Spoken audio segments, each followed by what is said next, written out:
teman-teman, selamat datang di channel ini. Halo ASN. Video ini rekan-rekan sekalian, kita membahas terkait dengan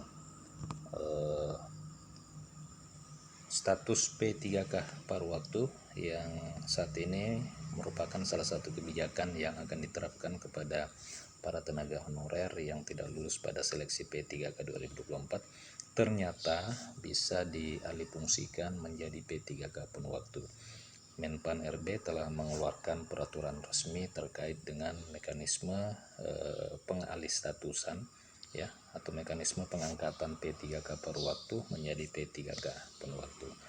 Untuk informasi selengkapnya silakan diikuti sampai habis video ini agar rekan-rekan sekalian bisa menerima informasi secara utuh dan menyeluruh.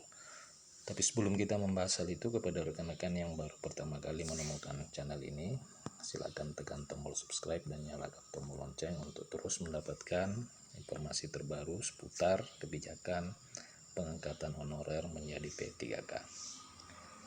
Rekan-rekan sekalian, kabar baik bagi para pegawai pemerintah dengan perjanjian kerja paruh waktu atau para tenaga honorer yang akan diangkat menjadi P3K paruh waktu, oleh karena pemerintah melalui keputusan Menpan RB nomor 16 tahun 2025 telah menetapkan bahwa status P3K paruh waktu itu dapat diangkat dan dialihfungsikan menjadi P3K penuh waktu.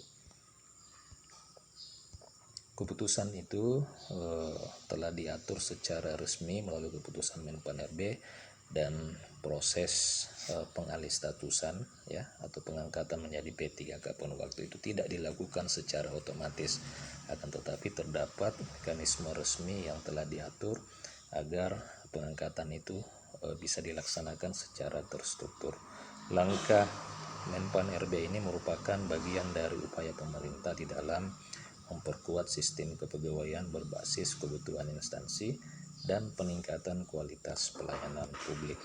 Lantas bagaimana sebenarnya mekanisme pengangkatan P3K penuh waktu dari P3K paruh waktu? Proses pengangkatan P3K paruh waktu ini menjadi P3K penuh waktu itu dilakukan oleh Menpan RB bersama dengan Badan Kepegawaian Negara secara bertahap. Prosesnya melibatkan instansi pemerintah pusat dan daerah, Kemenpan RB dan Badan Kepegawaian Negara. Nah, berikut adalah mekanisme dan proses pengangkatan dan alih status P3K paruh waktu menjadi P3K penuh waktu. Tahapan yang pertama adalah tahapan pengusulan rincian kebutuhan oleh pejabat pembina kepegawaian atau bupati dan wali kota. Pejabat pembina kepegawaian terlebih dahulu mengajukan rincian kebutuhan P3K penuh waktu kepada Menpan RB. Ya, jadi terlebih dahulu diawali oleh usulan dari pejabat pembina kepegawaian atau pemerintah daerah kepada Menpan RB. Nah, usulan ini mencakup jumlah kebutuhan, jenis jabatan, kualitas pendidikan, dan unit penempatan. Jadi di usulan memang sudah ditetapkan unit penempatan dari P3K penuh waktu tersebut. Nah, setelah itu Menpan RB kemudian menetapkan rincian kebutuhan P3K penuh waktu untuk masing-masing instansi. Jadi setelah usulan disampaikan kepada Menpan RB, maka akan ditindaklanjuti dengan penetapan rincian kebutuhan oleh Menpan RB sesuai dengan usulan yang diterima. Setelah ditetapkan rincian kebutuhan, maka pemerintah daerah segera mengajukan perubahan status P3K kepada Kepala Badan Kepegawaian Negara. Nah, setelah penetapan diterbitkan, maka pejabat pembina kepegawaian atau bupati wali kota memiliki waktu maksimal 7 hari kerja untuk mengajukan perubahan status P3K paruh waktu menjadi P3K penuh waktu kepada Badan Kepegawaian Negara. Setelah diajukan, maka Badan Kepegawaian Negara menerbitkan pertimbangan teknis. Kepala BKN memberikan pertimbangan teknis terhadap perubahan status yang diajukan tersebut.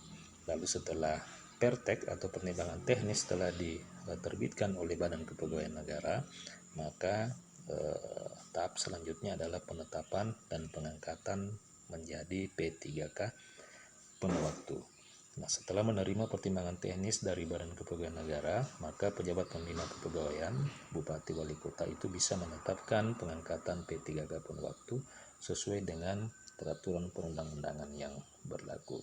Nah, demikian rekan-rekan sekalian mekanisme alih status P3K per waktu menjadi P3K pun waktu. Jika ada pertanyaan dan tanggapan, silakan tuliskan di kolom komentar video ini. Terima kasih, sampai jumpa di video berikutnya.